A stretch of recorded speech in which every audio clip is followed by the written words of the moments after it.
Vital resources are coming under fire in Kuwait today.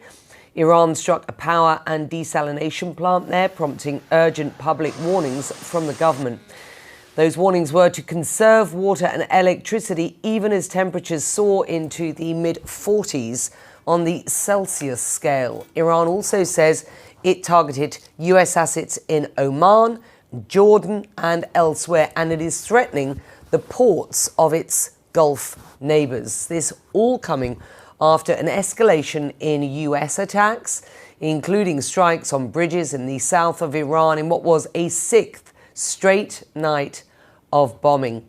CNN's Nick Robertson joining us today from Jerusalem. And Nick, 30 days after the very what felt like historic signing of that MOU, it does seem as if things have escalated in a way that makes it feel very uncomfortable in region.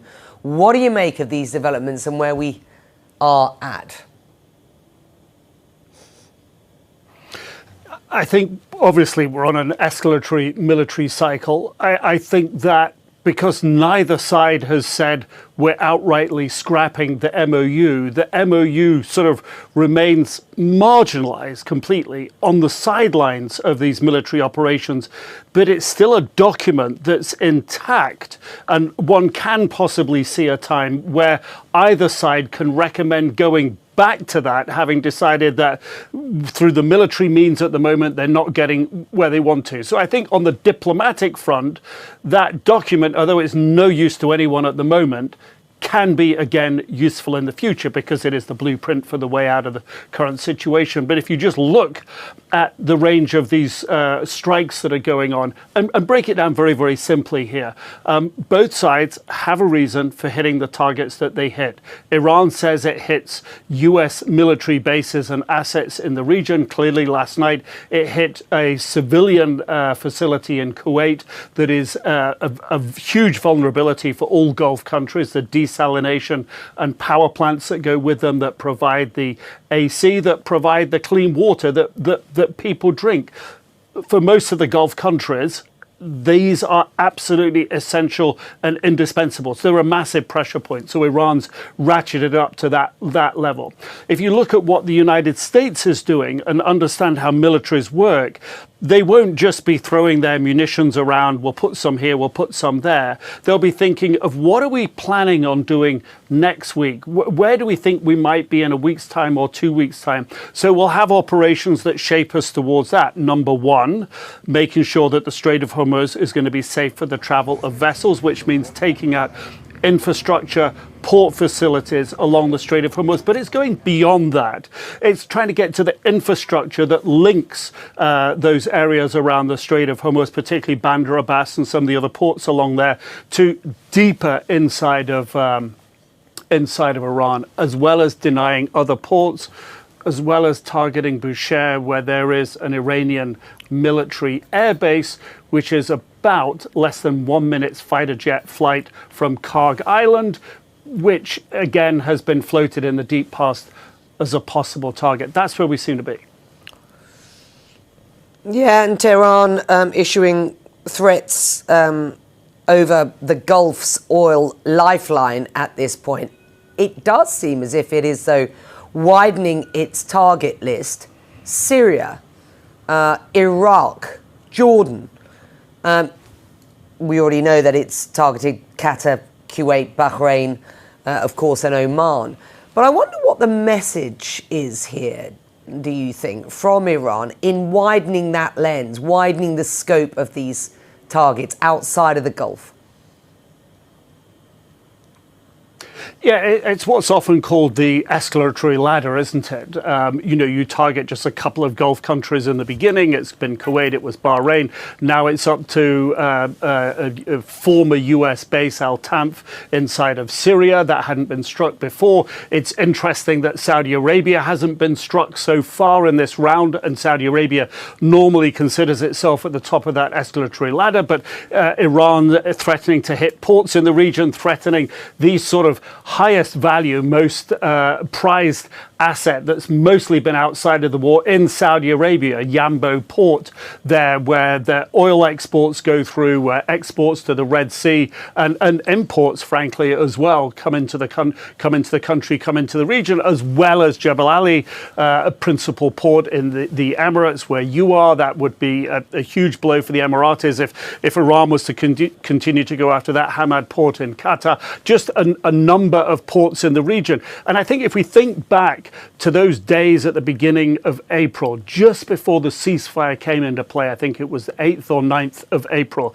what Iran did on the last night of strikes was to strike sort of the deepest and send significant messages of what it was still capable of. So it sent the warning then, and now it's saying, you know, we can do this.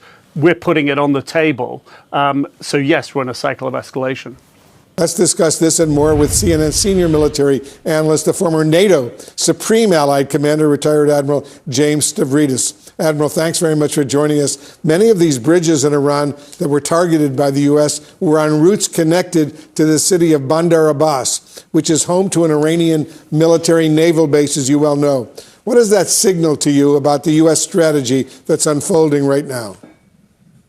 Two things, Will. First, it is going to attempt to cut off, to kill the assets that could be used to close the Strait of Hormuz. I've been to Bandar Abbas before the revolution. Obviously, it's a very important naval port for the Iranians, and cutting it off has high military utility. So point one, go after the places where the Iranians have weapons systems that help them close the strait. Point two, in general, going after infrastructure like bridges, roads, puts economic pressure on Iran. I think that is part of the administration's strategy here to get Iran back to the table. In a phrase, what they're doing is escalate in order to de-escalate, meaning go after economic targets, military targets, put pressure on more attacks, with the hope that you can then de-escalate and the Iranians will come back to the table. That's the strategy. And as you know, Iran is now retaliating big time with attacks on various U.S. military assets across the Gulf region. The Iranian military claims it targeted a U.S. air base in Qatar and for the first time a U.S. base in Syria. It also says it destroyed a long-range radar system and several U.S. refueling aircraft. If all of this is true, Admiral, how does this impact the U.S. military's abilities in the region? So far, we have sufficient combat power in order to overcome the level of strikes you're seeing from Iran. And let's be honest here about the numbers. The U.S. is launching dozens and dozens of strikes a day at this point, far less than during the initial wave, but 100, 200 strikes a day. Iran is responding with 10, maybe 15 strikes. So over time, that's going to favor the U.S. military capacity to continue these strikes. However, it does show the Iranians are increasing their ability to go after their neighbors. That ought to concern us, because if they start going after Gulf oil and gas infrastructure, that'll have big economic downside for the Western economies as well. Yeah, so far they're going after U.S. military sites in these friendly Arab Gulf nations like the United Arab Emirates, Qatar, Kuwait, Oman, elsewhere in the region. These are all very close friends, allies of the United States. The U.S. has major bases in the United Arab Emirates and in Qatar at Camp Asaliya, the El Udeid Air Base. I've been to those facilities. They're really home to much of the U.S. military's central command in that region. And the Iranians are keep attacking those U.S. sites. This is very significant, isn't it? It is indeed. And I want to draw a line under one other kind of troubling item that's surfacing, and that is Iran starting to talk about closing not the Strait of Hormuz, which they've effectively done, but closing what is called the Bab el-Mandeb. It's at the very bottom of the map you're showing, at the bottom of the Arabian Peninsula, the bottom of the Red Sea. They've got the Houthis there who have capability to attack commercial shipping. If you close that choke point, that closes effectively the Suez Canal right under the word Israel on your map. That is a major global choke point, just like the Strait of Hormuz. If the Iranians can push the Houthis into doing that, you've opened a new front, a Western front, if you will, in this war. So that is one to watch and one to be concerned about in the weeks ahead.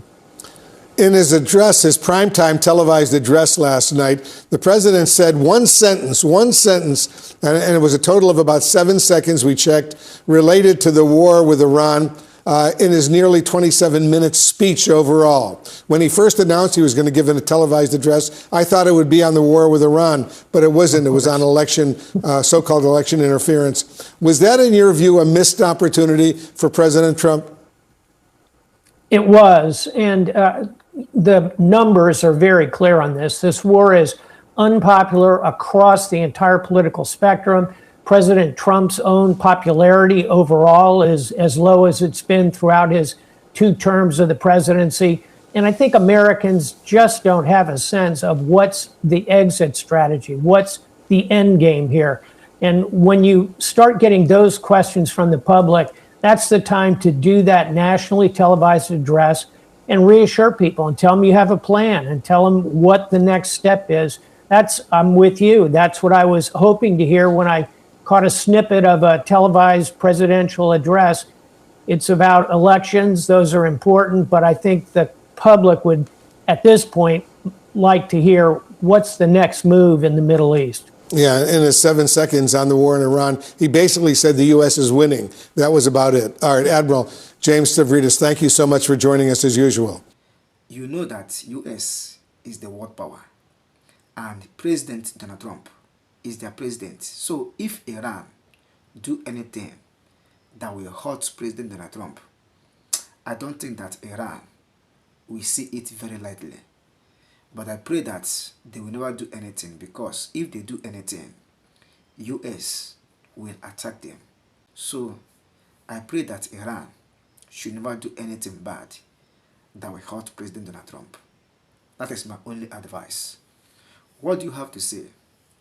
Drop your thoughts in the comment section. Let's know what you think. I really appreciate your time. For more news updates like this, subscribe. See you in the next one. And bye.